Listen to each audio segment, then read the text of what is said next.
I don't like to be ungracious, but I like to correct introductions that use words like renowned by pointing out that our Lord chooses very strange instruments to do his work.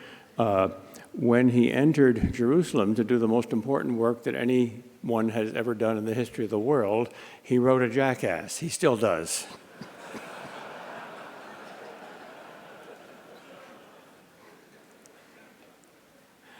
I shall try to be short so that we can leave some time for Q&A. Microphones can be passed around, which is always more interesting because it's closer to the nature of ultimate reality, which is three persons in eternal dialogue.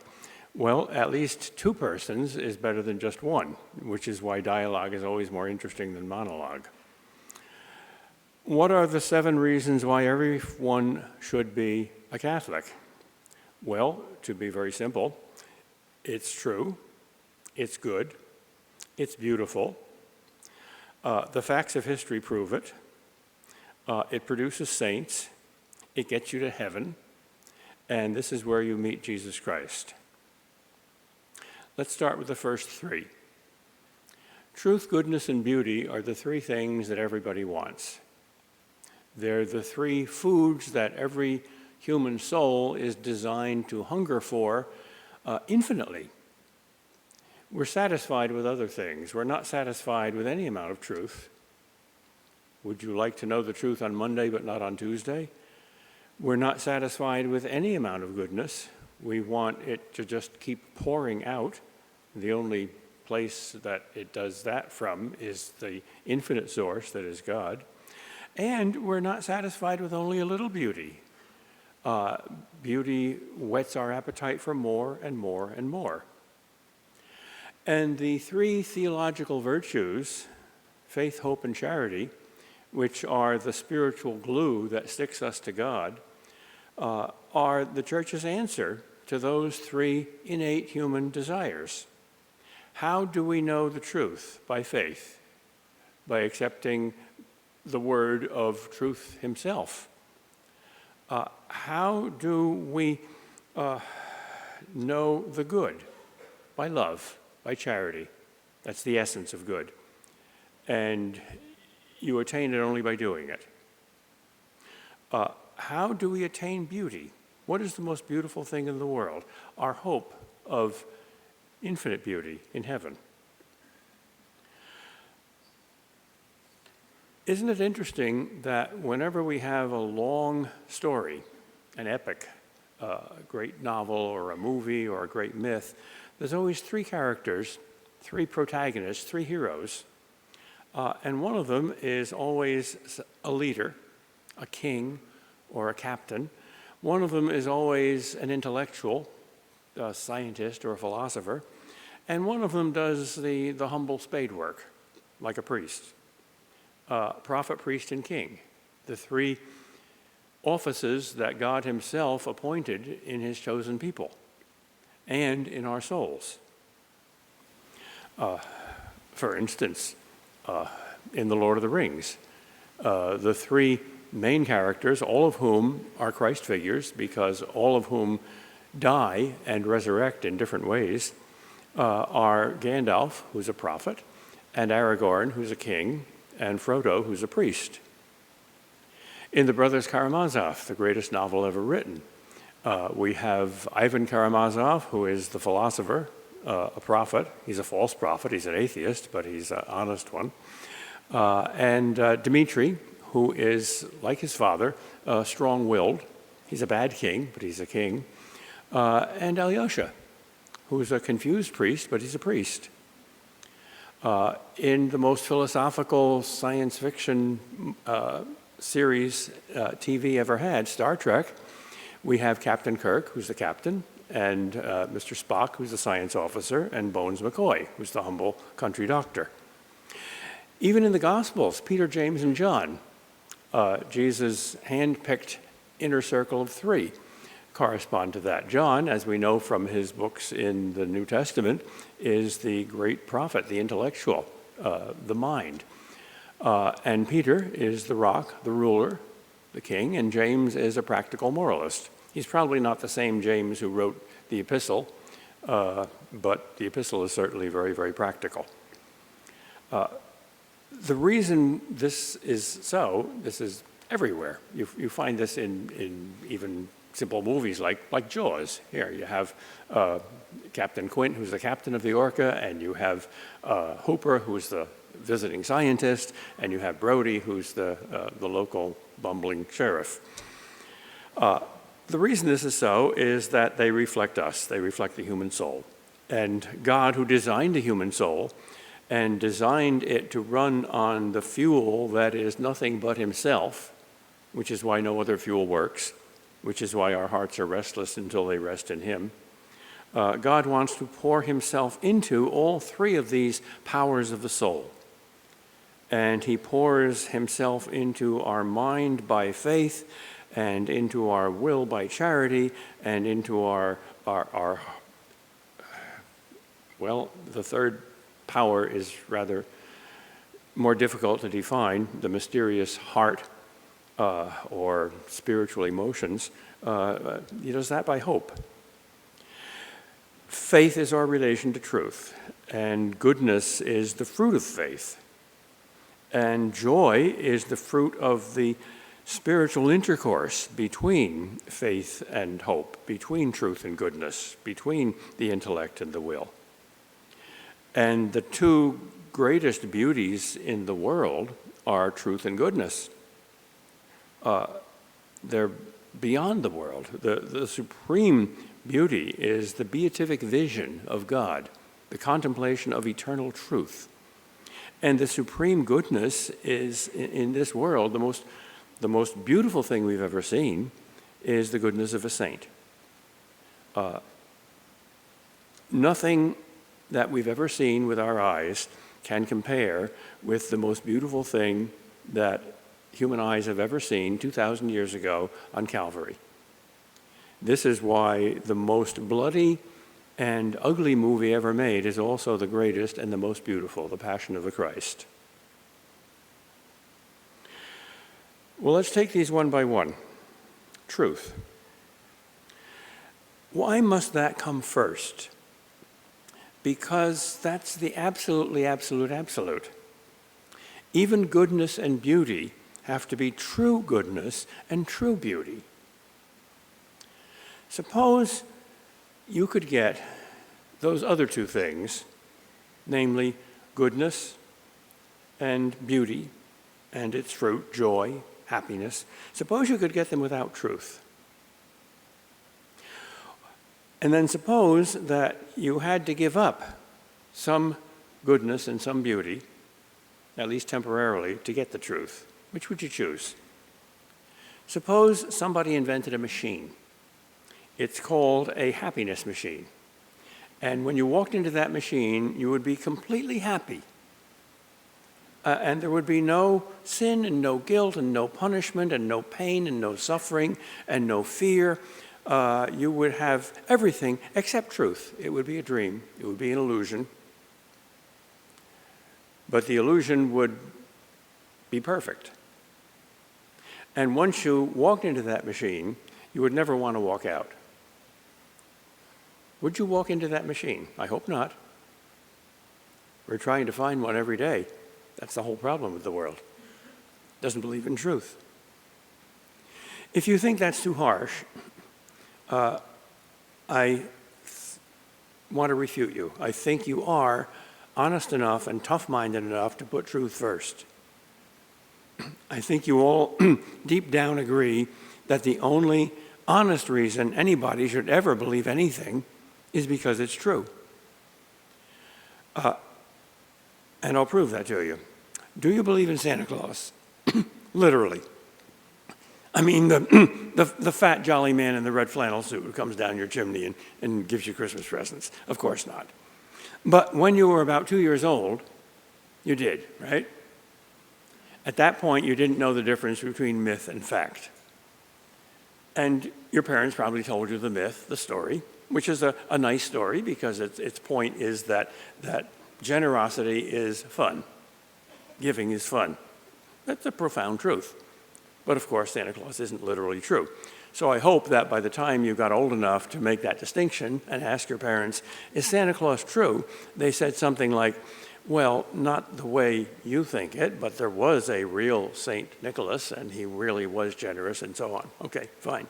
But when you believed in the mythic Santa Claus at 2 years old, how happy you were. And how well you behaved, at least the day before Christmas. Now, how come you gave up belief in Santa Claus? Why don't you just go back to that belief? If you literally believed in Santa Claus, you'd be very happy and you'd be very good. Or to take an even more ridiculous example, why don't you believe that this room is heaven and that I'm God? If you believed that and you see me, you'd be in the beatific vision. Well, because that's really, really, really stupid. It isn't true. Oh, who cares about truth? It would make you good and it would make you happy. Ah, yes, I guess truth is an absolute. It's not the only thing. It's the root of the plant. It's not yet the fruit. Charity and joy and those other things are the fruit. But without the root, you don't get the fruit. So we've got to start by being infinitely tough-minded. Truth is an absolute. No compromise with truth.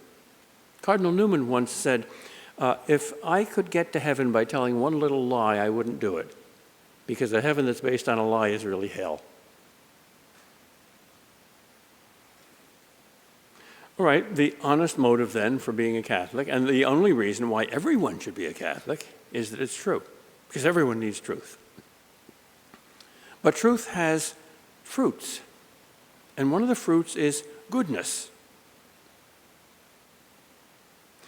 And the essence of goodness is charity. And just as truth is the only honest reason for believing the Catholic faith, so charity is the only irrefutable reason for being a Catholic. A saint is what we're destined to be. It's the meaning of life. If you don't attain that, you are a failure. Even if you get A's in all your other courses, if you're not a saint, you've flunked life.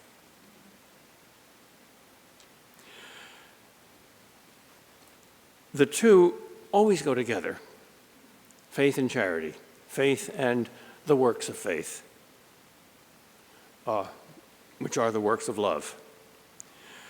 The greatest tragedy in the history of the visible church is certainly the Protestant Reformation, which split it far more radically than the split between East and West did in 1054, because the Eastern Church preserved all the dogmas and sacraments intact and hasn't further split, whereas Protestantism gave rise to a number of very different schisms and heresies, and has split into somewhere between 20,000 and 30,000 different denominations.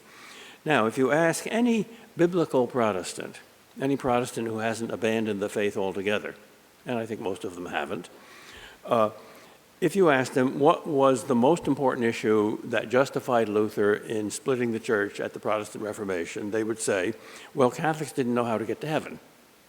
They believed that you had to do good works to get to heaven. And Luther rediscovered what the Bible teaches, namely justification by faith. Well, as long as you don't add the word faith alone, in a sense that's true. We know the Bible, we wrote it for goodness sakes. Actually, justification by faith alone is mentioned in the Bible. It's a heresy, it's explicitly denied by James. A man is not justified by faith alone. Well, wait a minute. Isn't there an absolute contradiction between those two notions, that the ticket to heaven is a one-part ticket, faith alone, and the idea that the ticket to heaven is a two-part ticket, faith and good works? And the Catholic Church excommunicated Luther, and Luther declared the church to be in heresy, and you can't compromise with truth, so you can't possibly negotiate that without compromise, right? Wrong. God performed a miracle. The decree on justification, which went through 3 stages in the 1990s, in all three stages, including its final stage, was approved by the Vatican officially and by the worldwide conference of German, not just German, worldwide, Lutheran bishops. And a lot of other Protestants hung on too. Nobody thought that could happen 50 years ago. That's the greatest ecumenical achievement in history. Without compromise, each side said, well, we both believe in the Bible, so we've got to somehow agree. How do we agree? Well, we're speaking different languages. When Luther said a man is justified by faith alone, he meant by justified, just getting to heaven. And if you don't have time for good works, like the thief on the cross, he can still get to heaven. And what Luther meant by faith was not just intellectual faith, but what Catholics call faith, hope, and charity together, the very life of God in your soul. And Catholics can buy that. And when Catholics say you're not justified by faith alone, but you need good works too, they mean by justification not just getting to heaven, but becoming a saint. And of course you need good works for that. And what they mean, what we Catholics mean by faith, is one of the three theological virtues, not all three. Faith is that act of the mind or the intellect, prompted by the will, by which we believe everything God has revealed on the authority of the one who revealed it. So once we understood that we're both saying the same thing in different words, we said, oh. Now, there are all sorts of other issues that have not been negotiated without compromise. For instance, the authority of the church and the relation between the church and the Bible and the sacraments and many other things. And nobody today can see how God can possibly bring order out of that chaos. But nobody could see 50 years ago how he did it with the biggie. So if Goliath has fallen, the other Philistines can be slain too. Because we didn't do it, God did it. Wow. There can't be a contradiction between faith and love, faith and good works, faith and goodness. Those are two of the fundamental demands of the human heart. And we don't have two hearts, we have one heart. The faith that is indifferent to charity and the charity that is indifferent to faith is not true faith or true charity. So somehow that's doable. So I'm a great optimist for the future, as was St. John Paul II. He said, the first millennium was the millennium of Christian unity, and the second millennium was the millennium of Christian disunity, and the third millennium must be the millennium of Christian reunity, because we've got to approach the world unified in the truth.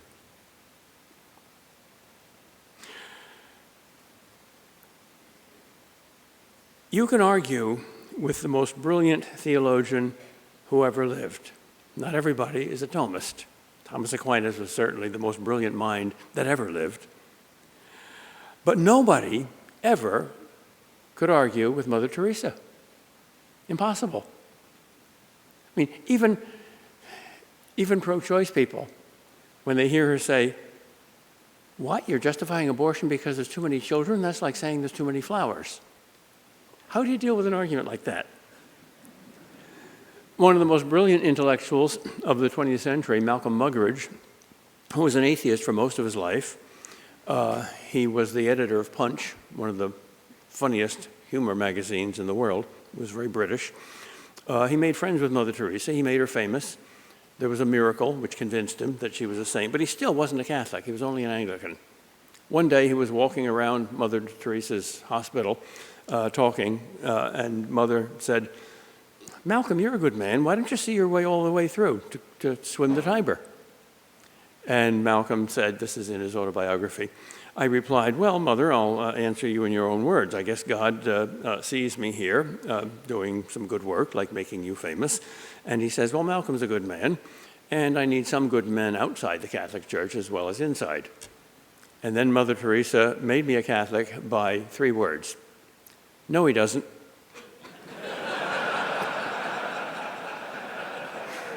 And I couldn't answer that.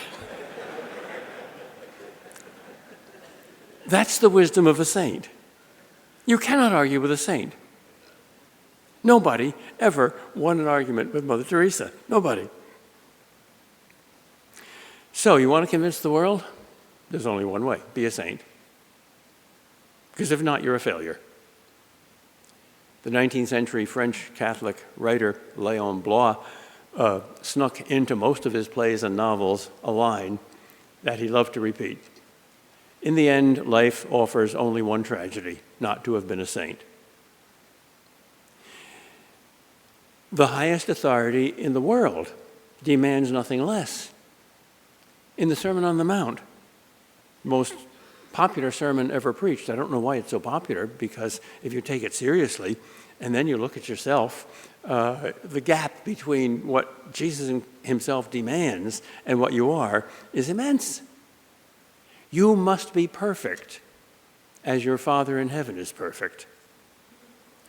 Well, I don't know how most Protestants deal with that, but we believe in purgatory. We're going to need a lot of extra baking. But the end is a cake that is absolutely perfect. If you saw with your eyes right now the person you are destined to be in heaven, you would probably commit idolatry. You'd probably fall down and worship it and say it's a god. That's why God doesn't let you see that. And God is not going to satisfy himself with anything less. He is a perfectionist. He's infinitely compassionate and infinitely merciful and offers forgiveness to the worst sinner for all the sins of his life and the worst sins, and yet at the same time, he demands perfection. He's like a good father. He is both stern and kind. He's both tough and tender. Now, these two things together, truth and goodness, produce beauty. The greatest beauty.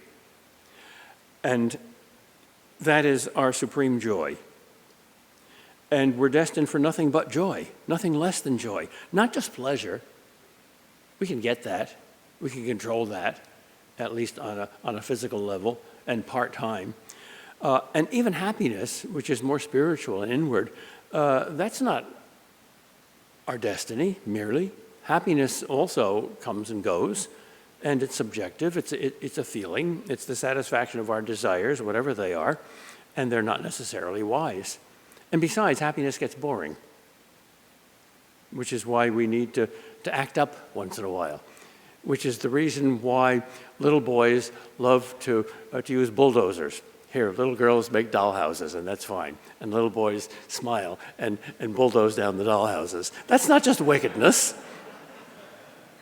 That's surprise. We love to be surprised. Happiness doesn't surprise us, because happiness is the satisfaction of the desires we already have. But God wants to satisfy desires we don't even know we have. Surprise, that's joy. Heaven never gets boring. When I was a teenager, I had a crisis of faith. I have ADD, and therefore I get bored very easily.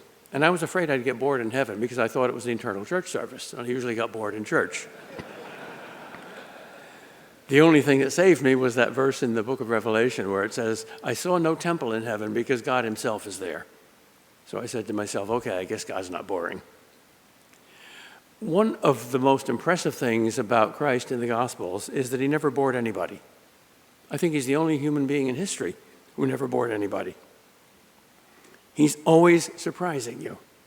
He never says or does or even is exactly what we expect. And I think that's going to go on in heaven forever and ever. That's why we're never going to be bored in heaven. There's some aspect of God that you discover anew every single day forever. And then once you discover it, you tell everybody else about it. By heavenly means that we have no idea what they are. All earthly philosophy and theology and art and science is simply a pale copy of those means. We're destined for nothing but that. And if that's not so, then something better is. The Bible defines heaven this way. Eye has not seen, ear has not heard, nor has it entered into the heart of man the things that God has prepared for those who love him. All right, truth, goodness, and beauty. Now let's get concrete. What truths?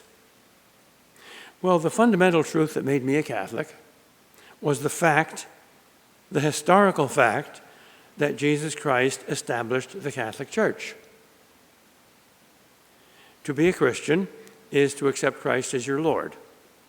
And if Christ said, here's the church I designed for you, you take it.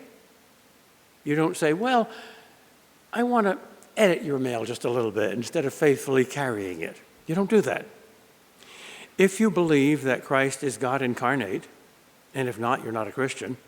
That's the bright line in the sand that distinguishes all Christians from all non-Christians. The first and earliest Christian creed is in the New Testament in 2 places in Paul's letters. It consists in 3 words.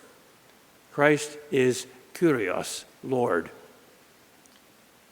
The Greek word for Lord is a word that no Christian ever uses for Caesar or any other human being.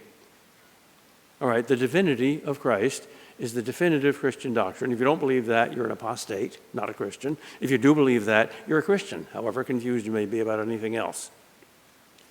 All right, so if Christ is divine, and if Christ established one visible church and authorized it to teach in his name, and he did, the Bible itself says that.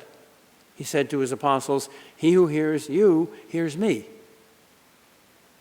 And the apostles, the New Testament makes this clear, ordained successors to carry on that visible, authoritative teaching. And all Christians believe that for 1,500 years. Well, then how could I possibly be outside it? Here's Noah's Ark. And I, as a Protestant, loved Jesus Christ and was probably going to get to heaven, but I was in this little lifeboat following in the wake of Noah's Ark. And I was going to get to heaven only because Noah's Ark made that wake. Well, why didn't I jump aboard? Here are all the great saints inviting me. And of course, there are a lot of animals on the ark, and that means a lot of poop. And there's a lot of poop in the church's history, sure. When I was at Calvin College, some of my friends gave me some anti-Catholic literature to read, and one of them was a very funny book by a Renaissance short storyteller, Boccaccio. It's called The Decameron. And it was stories about clerical corruption. He was Italian, and the Italians are close enough to the church that they see a lot of the dirt that we don't. I mean, ride in any taxi in Rome and they'll tell you the latest scandal. This was during the Borgia papacy. The Borgia family basically was like the mafia. They controlled the papacy. And the Pope at the time was, I'm not sure if it was Alexander the 22nd or John the 22nd, one of these scandalous popes who had a public mistress and about 13 bastard children and was filthy rich. But he never changed the doctrine. He never said, okay, popes can do this now. He was a hypocrite. He didn't practice what he preached, thank God. That means he didn't preach what he practiced. Anyway, during this time, there is a pious bishop of Paris who has a Jewish friend, Abraham, who's an intelligent businessman, and they have theological discussions. And the bishop thinks that Abraham is on the verge of conversion. And one day, Abraham comes to him and says, wish me good speed, Bishop. I'm on my way to Rome. I got to do business with the Vatican Bank and live with the papal family for a couple of months. I'll see you in the spring. And the bishop says, look, why don't you get baptized before you go down there? The air isn't very clear down there. And Abraham said, look, I'm a practical Jewish businessman. One of my rules is first business, then pleasure. So I got to do my business there. If I come back and I get baptized, that'll be my pleasure. Goodbye. The bishop said, I've lost him. He'll see what goes on down there. He'll never become a Catholic. Comes back in a couple of months. Oh, you went to Rome? Yep. You lived with the papal family? Yep. You did business with the Vatican Bank? Yep. Oh, I guess you're not interested in baptism. Oh, yes, I am. I'm convinced. What? You saw what goes on now, there, and now you're convinced? I don't get it. Abraham says, look, I don't know that much about theology, but I know a lot about business.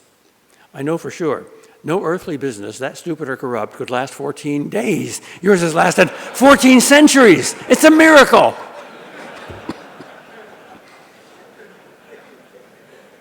thought that was a great argument. The facts of history. What other visible human institution has kept its teaching absolutely pure, even though the teachers were far from absolutely pure? It's a miracle. It's a visible miracle. It's an in-your-face miracle. Facts of history. Okay, had to be on board. The next thing that made me a Catholic was reading the saints. I'd never read Catholic saints before. As a teenager, I started, this was a mistake, but a providential mistake, I started with St. John of the Cross. I didn't understand anything, except that this was real, this was true, this was Everest. I had been dealing with anthills. This was a mountain. Wow. You can't argue with the saints. I think we should spend a lot more time and attention on the lives of the saints because they're a tremendous teaching device, especially with young people. Adolescents are growing into adulthood and they need models. And we, of course, as their fathers, are models of God. God designed that. Jesus' word for God is Father. But they need more than us. They need balanced models. Every one of us has faults somewhere, and they need to be corrected, but not by us, by somebody else. Well, there's the saints. They're an incredibly wide variety, every conceivable human psychological type, with all sorts of weaknesses and problems and disorders. You can't argue with a saint. Show them the saints. Show them great movies like A Man for All Seasons, which is my favorite movie of all time. I classify The Passion of the Christ as more a liturgy than a movie. What would a saint in the modern, politically correct world look like? He'd look exactly like St. Thomas More. All right, I've gone through 5 reasons: faith, hope, charity, facts of history, saints, hope of heaven. Be a Catholic because it's Noah's Ark, and Noah's Ark is going to the land of life, and you're in the land of death. Be a Catholic because that's the God-ordained way to get to heaven. That's what the church is for. It's an ark. It's going somewhere. It's his way of saving you from a flood and preserving you for a new world. And as I said before, heaven is something far better than we can dream. C.S. Lewis puts it in these memorable words: all your life, an unattainable ecstasy has hovered just beyond the grasp of your consciousness. The day is coming when you will wake to find beyond all hope that you have it, or else that it was within your grasp and you have lost it forever. What could be more important than that? Nothing. Why are we so bland, so passionless? There is something about which to have infinite passion, namely infinity.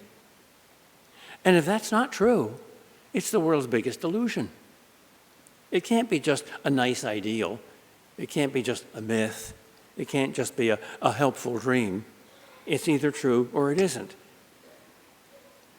And this brings me to my 7th reason, which is, I think, the most logical. Let's start with the existence of God. If God doesn't exist, then about 95% of all human beings who have ever lived in the history of the world, in all times, places, cultures, and religions, have guided their lives by the biggest illusion in the world. Maybe some of you are old enough to remember the old Jimmy Stewart movie, Harvey. Jimmy Stewart is a nice, reasonable, apparently rational, middle-aged man who has one very strange fixation. He believes in Harvey, who is a 13-foot-high invisible rabbit that only Jimmy Stewart can see. Nobody else can see him. And he's the most important person in Jimmy's life. Well, Jimmy is nice and he's good and whatnot, but he's insane. There is no Harvey. He's just a delayed adolescent who's playing with an invisible friend. Now, if God doesn't exist, then 95% of the human beings in the history of the world have been insane as Jimmy Stewart. At least one atheist explicitly admits that, Sigmund Freud. In his most philosophical book, Civilization and Its Discontents, he labels religion insanity. Not many people will go that far, but Freud explains why. Well, the insane don't know that they're insane. They think people outside the insane asylum are insane. But if there's no God, then all believers in any kind of God, any kind of superhuman being, are insane. So you got to be a snob to be an atheist. Oops. That's a short act of contrition.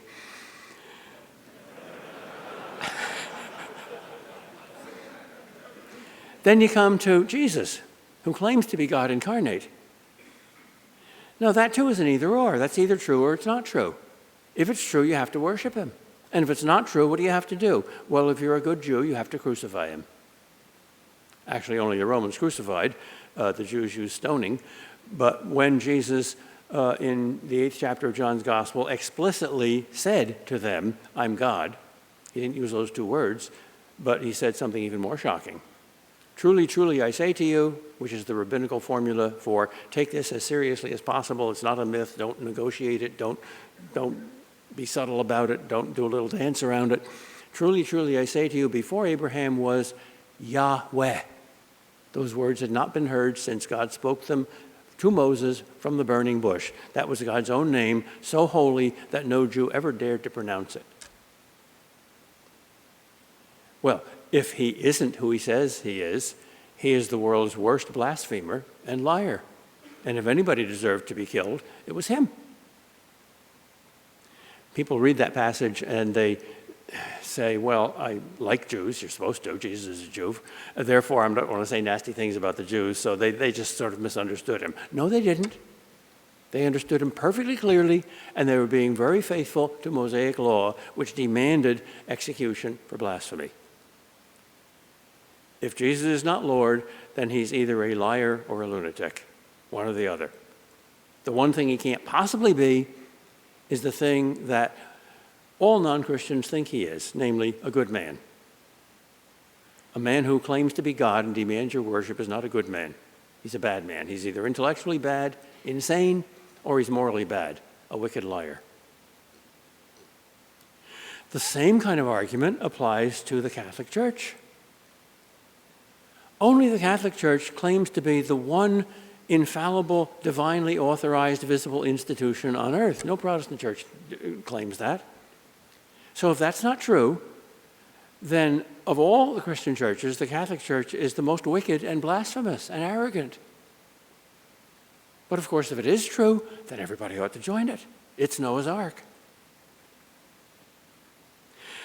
And then finally, what the church gives you is, of course, truth and goodness, the saints, but also beauty, especially in the liturgy, in the Mass, in the sacraments, the real presence of Christ. The one Catholic doctrine that moved me most powerfully to become a Catholic, against my will, I read the Church Fathers in order to convince myself that they were Protestant. You know, that's an honest mistake, and God uses honest mistakes, and you know the rest of the story. When I read all the Christian writers before the Reformation, I found that not a one of them denied the real presence of Christ in the sacraments, especially the Eucharist. Not a one of them. Even the enemies of Christianity said, well, of course, that's what the church teaches, and that's ridiculous, that's cannibalism, that's horrible, that's blasphemous. Nobody said it's only a symbol. The first one who ever said that was Berenger of Tours in the 10th century. He was immediately labeled a heretic. He repented. He was reconciled to the church. He didn't found a movement. Later, you get movements, especially the Waldensians and Albigensians in the 13th century. Oh, by the way, what's the difference between a Dominican and a Jesuit? Dominicans were founded by St. Dominic in the 12th century to combat the heresy of Albigensianism.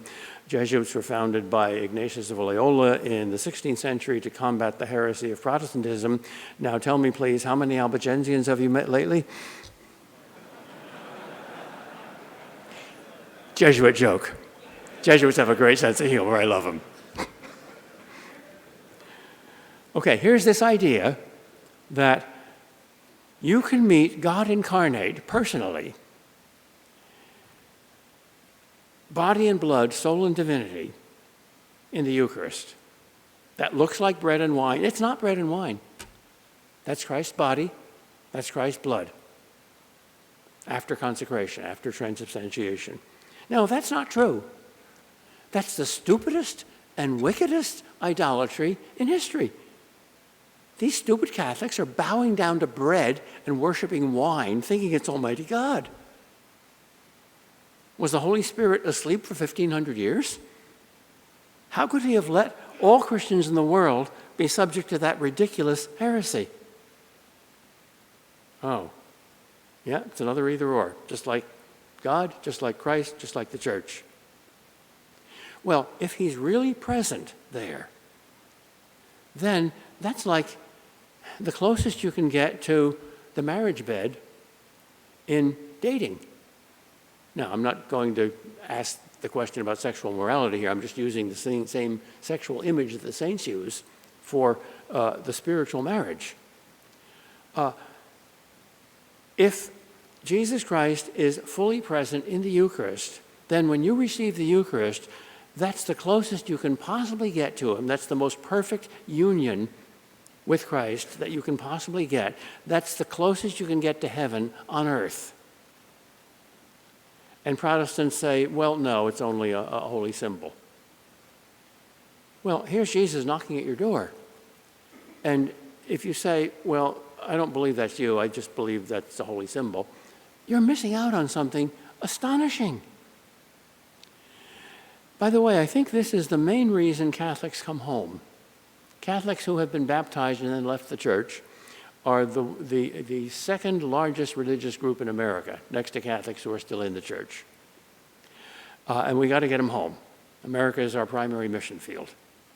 And I think the Eucharist is the primary thing that's going to draw them home. It's a magnet.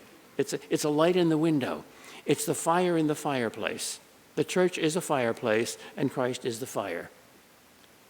And I've heard of countless Catholics who have come home for that reason. They may have difficulties with the church's theology, they may have difficulty with the church's morality, they may have difficulty with the church's clergy, but he's there. That's my home. That's the fire. How can I be anywhere else? I also know a number of Protestants who became Catholic because a Catholic suggested, well, look, here, you don't believe the church is what it claims to be, and you don't believe the Eucharist is really Christ, but you're not sure, right? All right, so I challenge you. Go into a Catholic church sometime, alone, when nobody's watching you, and you're not worried about what people think, and go to the first pew and see if that little red light is there, and Catholics believe that means that Christ is really present there. And you don't know whether that's true or not. You think it's not, but you're not sure. All right, so pray. You're a Christian, but you're not a Catholic. Oh, pray. Okay, pray to Christ. Say, you're my Lord. Whatever you say is true. Wherever you lead, I want to follow. And I don't think that's you, but maybe I'm wrong because I'm not God. At least I know that much. So if that's you, draw me. And if that's not you, let me get the hell out of here. It's got to be one or the other. Your will be done. And if you pray that, you'll become a Catholic. Jesus promises it. Seek and you shall find. All who seek, find. The only ones who don't find are the ones who don't seek. Well, that's my answer to why everybody should be a Catholic. And now we've got at least 15 minutes left for questions. Good. I now invite your questions and responses. I think we have microphones that can be passed around. I was told that. Is that the man with the mic? Testing. Good. Questions about anything I've said or anything I haven't said? One question. Yes. How do you respond to the Lutheran theology on the Eucharist? that the bread is not changed, but if you have the bread, he'll come along with it. Well, as an abstract idea, it is probable.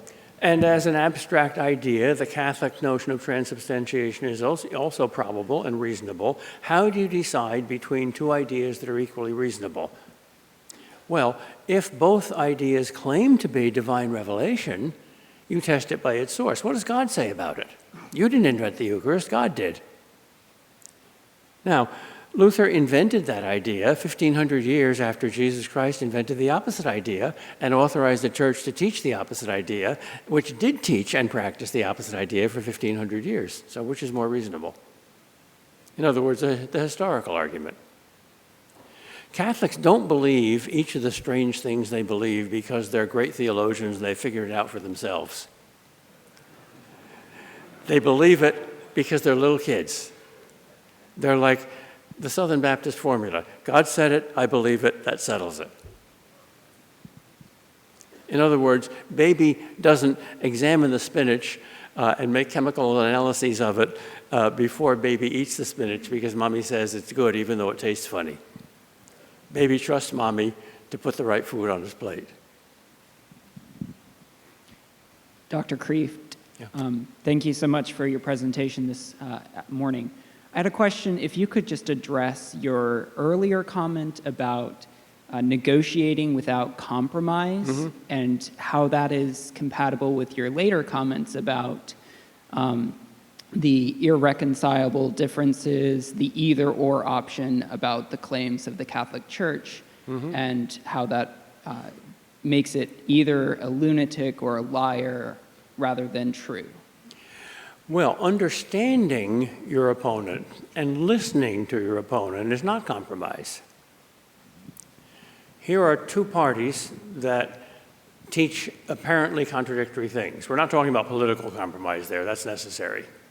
Nobody can get utopia and perfection and everything in politics, so you've got to make genuine compromises there. But not in theology, not in doctrine. We want the truth, unvarnished, all right? So you got an apparent contradiction here. Is it a real contradiction? How can you find out? Listen. Listen to your opponent. And have your opponent listen to you. And then be sure that your motive is right. Your motive is honesty. Your motive is truth. And if you're both Christians, that's got to be Christian truth. Here, you're playing an instrument in God's symphony orchestra. And somebody else is playing an instrument in the same orchestra, and the two instruments seem to be out of tune. They're either playing different pieces or they're on a different page. How do you get them to be in harmony? Well, the Christian answer is only one possible answer. Jesus Christ is conducting that orchestra. And if you only look at your own sheet of music in front of you, nothing's going to happen. But if you look at his hand and his baton and you follow that baton, and the other party does too, then you will agree because his will is unity. We know that. Read John 17, the high priestly prayer. Jesus died for that unity. That unity not only between man and God, but also between man and man. So if that's your deepest desire, you'll find it. Jesus gives an answer, a challengingly simple answer to the question, how do you understand and interpret his teaching? John 7, verse 17. He says to the Jews who question two things. One, what his teaching means, it's very difficult. And two, whether it's authoritative, whether it comes from God, whom he calls his Father. And his answer is, if your will were to do the will of my Father, you would understand my teaching that it is from him. And that's the secret of ecumenical reconciliation. If the saintly Protestant and the saintly Catholic want with their whole will what God wills, then they will see what God sees. The heart leads the mind. The heart pumps blood into the brain.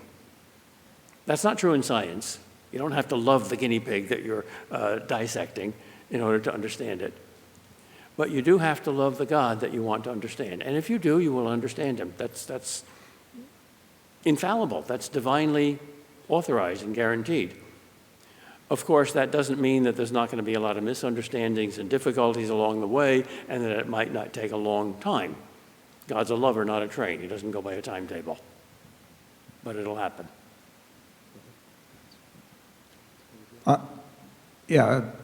My question, your comment about great literature, including three characters, brought to mind a statement attributed to Mario Puzo that I wondered, if you knew if it was, if he made the statement and if you recognized the connection to the three virtues, the three vows.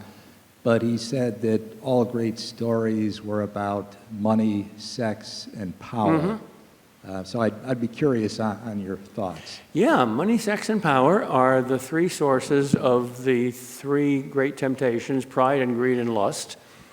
And they're opposed by the three vows, poverty, chastity, and obedience. So there's a war going on between Christ and Antichrist, and Christ came to make peace with God and with ourselves and with each other. Thomas Merton wonderfully summarized that in one sentence. We are not at peace with each other because we are not at peace with ourselves, and we are not at peace with ourselves because we are not at peace with God.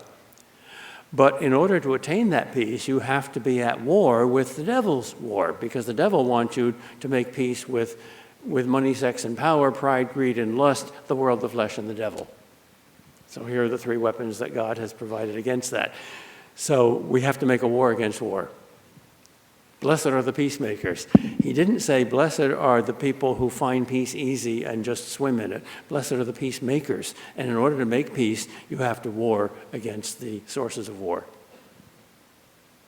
And the church has always taught those three things. And that also fits the threefold pattern.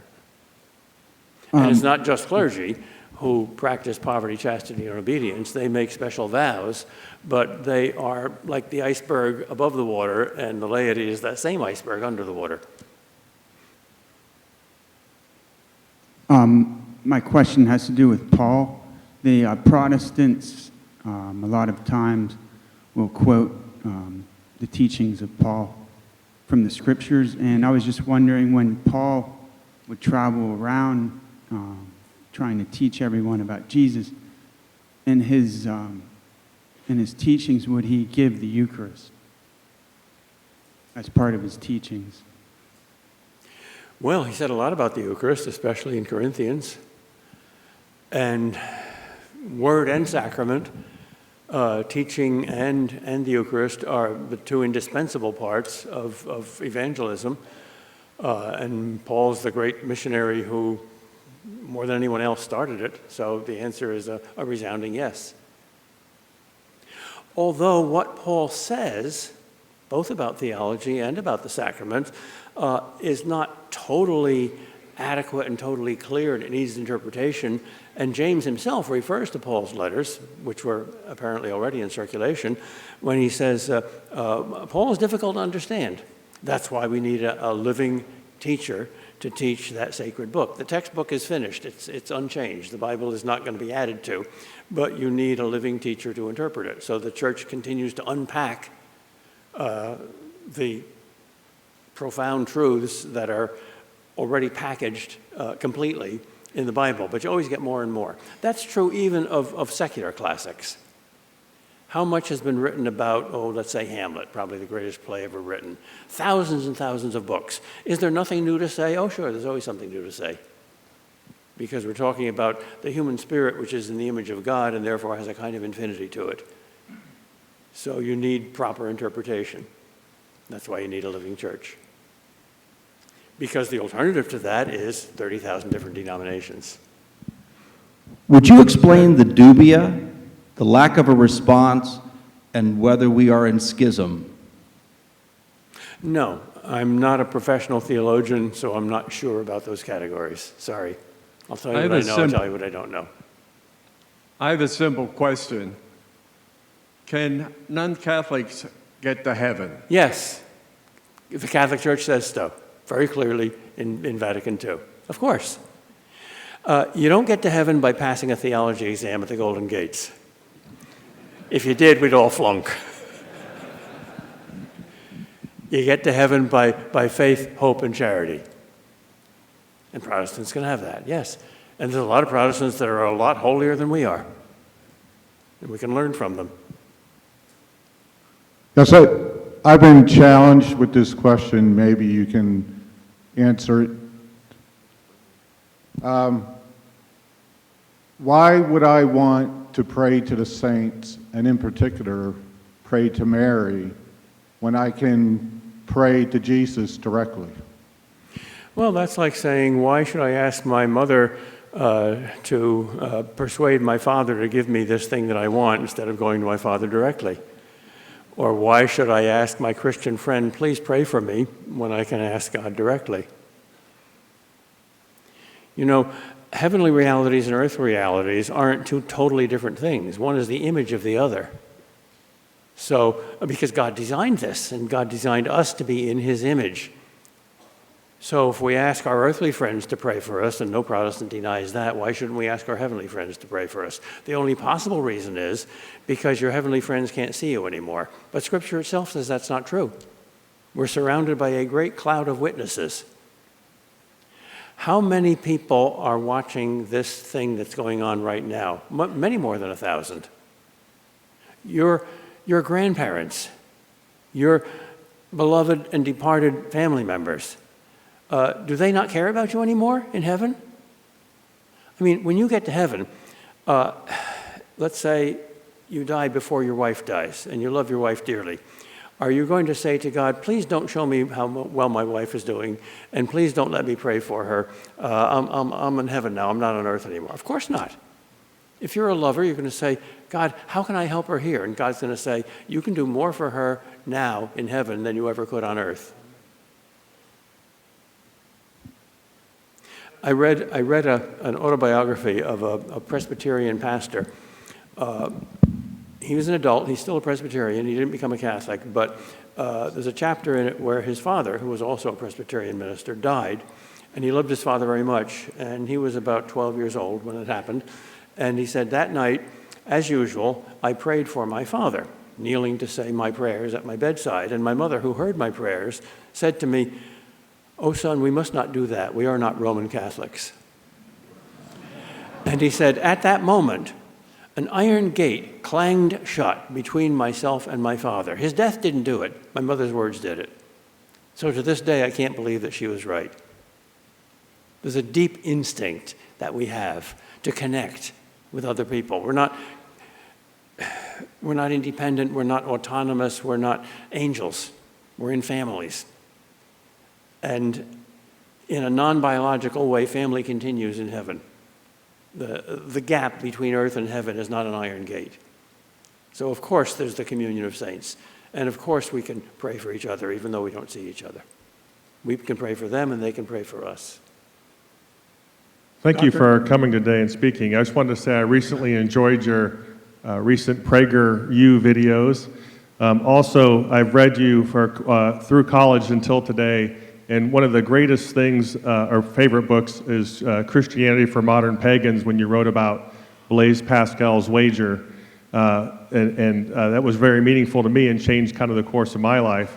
And I just wanted to ask you today, what are some of your favorite books that you've read and that you would recommend to others?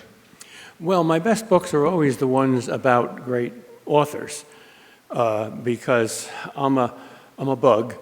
And I have pretty good legs, so I can hop on to the head of great thinkers like Augustine and Aquinas and Pascal and see maybe even sometimes a little farther than they see. That's a plagiarism from one of the cliches that medieval philosophers love to repeat. We are dwarfs standing on the shoulders of giants. If we see more than the ancients, it's only because we first have the sense and humility to jump on their shoulders. So I'd say St. Augustine and St. Thomas Aquinas and Pascal. And in the 20th century, I think C.S. Lewis and G.K. Chesterton are the two greatest Christian apologists. So those were probably my 5 favorites. Dr. Kreeft, how do you respond to somebody who says religion is not necessary, but spirituality is all that one needs? Well, that's what the devil says. The devil is very spiritual. He hates matter. And religion means relationship, a relationship with God. And if you know who God is, that relationship starts with humility. But spirituality lacks humility. Oh, I am very spiritual. That's what the Pharisees said too. I think that's ridiculous and dangerous. I'm not spiritual, I'm religious. Dr. Kreeft, there are many non-Catholic Protestants who deeply love the Lord and pursue truth, and yet it is impaired in their minds because of a strong cultural relationship to a denomination where they worship. Yep. They're deeply involved in their churches. They have a ministry that's very dynamic. Yep. To those people who pursue truth but are held back because of the cultural ties that hold them back, what would be the approach you would use?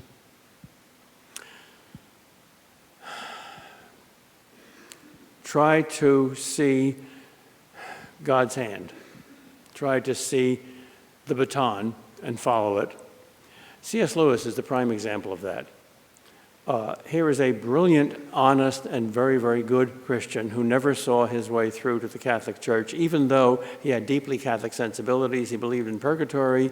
He had a deep devotion to the Blessed Virgin Mary, to the saints. He went to confession each week to a priest, and yet he never became a Catholic. Tolkien, his best Catholic friend, kept badgering him about it, and once he responded, "If you prize my friendship, you will stop badgering me about this. You couldn't possibly understand. You were not born in Belfast." So Lewis was aware of his prejudices. I think in the case of Lewis, God performed a miracle, stopping Lewis from becoming a Catholic, which would have been the most natural thing in the world, so that the Protestants would read him. I know literally dozens of Protestants who became a Catholic, first of all, because of C.S. Lewis. He greased the slide. So God's plans are strange. For some reason or other, God does not do the simple, obvious thing. Here is this wonderful, truly holy and honest and truth-seeking Protestant, and here is the Catholic Church. Why doesn't God just push him?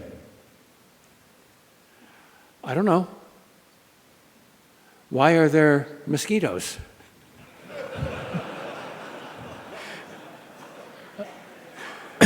We just have to trust that God knows better than we do because we're not God. My favorite sermon, by the way, of all time is the shortest one. This is probably because I have ADD and get bored very easily.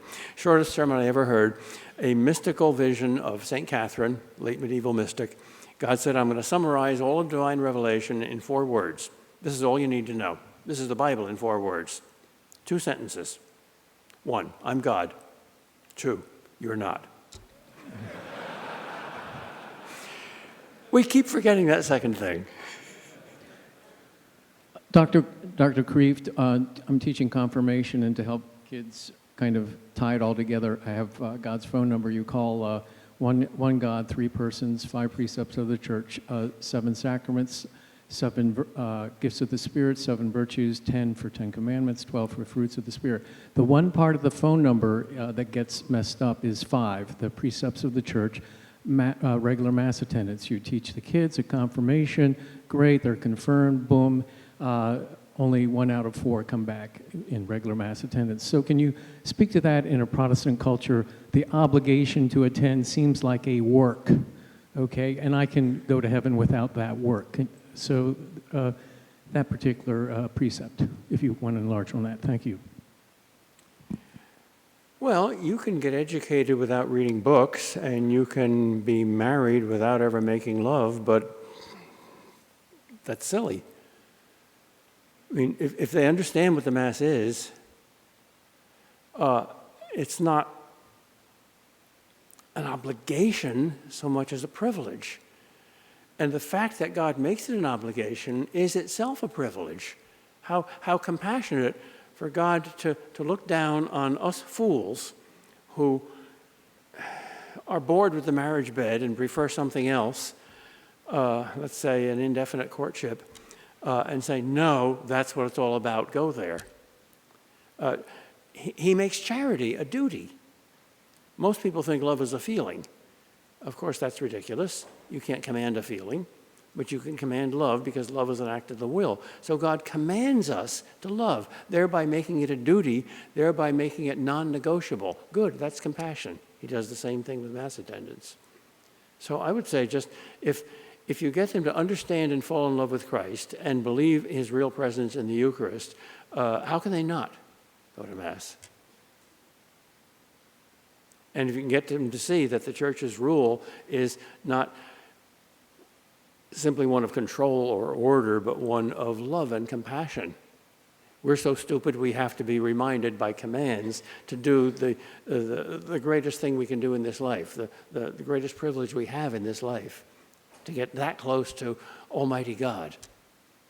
If they see that, how can they not?